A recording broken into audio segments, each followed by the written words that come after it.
जय महाराष्ट्र मंडळी, मी धनश्री स्वागत करते तुमचं नाशिक दर्शन पार्ट 2 मध्ये। मागील भागात आपण पाहिलं पंचवटी, तपोवन, काळाराम मंदिर आणि रामकुंड।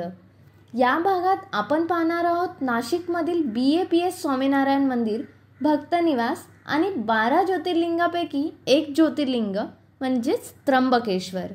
व्हिडिओ नक्की शेवटपर्यंत पहा।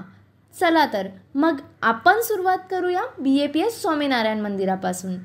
इथली भव्य वास्तुकला पाहून तुम्ही नक्कीच थक्क व्हाल। इथली पारंपरिक हिंदू मंदिर शैली, अप्रतिम कोरीवकाम आणि प्रसन्न वातावरण। या मंदिरामध्ये दर्शनाची वेळ सकाळी 7:30 ते दुपारी 12 वाजेपर्यंत असते आणि संध्याकाळी 4 ते रात्री 8:45 पर्यंत आहे। आतमध्ये गेल्यावर एका पिलरवर कृष्णलीला तर दुसऱ्या पिलर्सवर रामायण, महाभारत आणि शिवचरित्राचं सुंदर असं नक्षीकाम आहे। अशाच अनेक पिलर्सवर इतर देवतांच्या सुंदर प्रतिमा दिसत आहेत। पहिले आपण बाप्पाचे दर्शन घेऊया। तर चला मंदिराच्या गाभाऱ्यामध्ये सर्व देवांचे दर्शन घेऊया।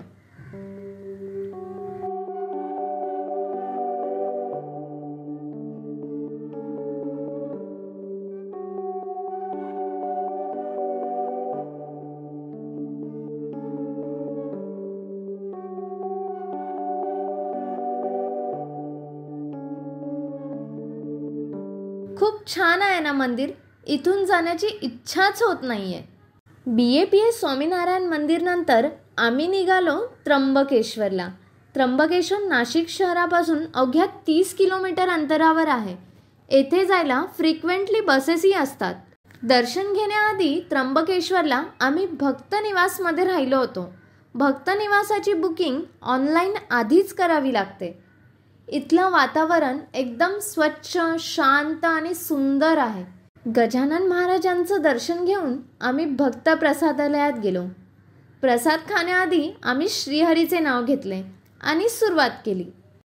त्यानंतर आराम करून दुसऱ्या दिवशी सकाळीच आम्ही निघालो त्र्यंबकेश्वर ज्योतिर्लिंगाचं दर्शन करायला। इथलं वैशिष्ट्य म्हणजे एकाच शिवलिंगात ब्रह्मा, विष्णू, महेश या त्रिमूर्तींचे प्रतीक आहे, म्हणूनच याला त्र्यंबक असे नाव पडले।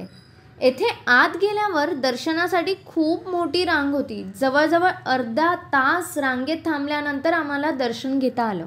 दर्शन घेऊन मंदिराच्या परिसरात आम्ही फोटोज, व्हिडिओज काढले आणि त्याच ठिकाणी 2 पंडित भजन गात होते। सेवा में भाग लगाए हो मां, सेवा में भाग लगाए हो मैया, सेवा में भाग लगाए हो मां। हंस के हे कोणतं भजन आहे तुम्हाला माहीत असेल तर कमेंटमध्ये नक्की सांगा। त्यानंतर आम्ही पाहिले कुशावर्त तीर्थ। हे कुंड त्र्यंबकेश्वर मंदिराच्या परिसरात असून हजारो भाविक येथे दररोज स्नान करतात। तर मित्रांनो, ही होती नाशिकची एक अनोखी ट्रिप। तुम्हाला कशी वाटली? तुम्हीही नक्की येथे दर्शन घ्यायला या।